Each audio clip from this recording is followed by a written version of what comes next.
મારું નામ છે રશીદભાઈ મોહમ્મદભાઈ મકવાણા. અમે આજે ઓછામાં ઓછા 80-90 વર્ષથી અહીંયા રહીએ છીએ. આજે સાંજના 2-3 છોકરા અમારા રમતા હતા, એની આ નજારો જોયો. પછી અંદરથી બૈરાવને બોલાવ્યા, ત્યારે બૈરાવ આવ્યા. પછી મને ફોન કર્યો એટલે હું આવ્યો.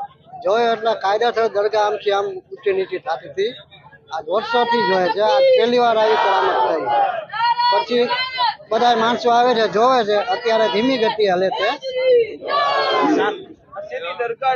આ દરગાહ છે ગેબનશા બાપુની, વર્ષો જૂની છે દરગાહ. અમે અહીંયા આવ્યા એને 80-90 વર્ષ અમને ત્યાં, પણ એ પહેલાની દરગાહ છે. ખબર પડી એટલે બધા માણસોને જેમ જેમ ખબર પડતી કે એમ જોવા આવે ને, હજી થોડો નજારો ચાલુ છે. નહીં, આ પહેલી વાર જ થયો એટલા વર્ષોમાં. અમે આટલા વર્ષો ત્યાં રહ્યા લતામાં, અને બધાને આજ પહેલી વાર આવો નજારો થયો છે.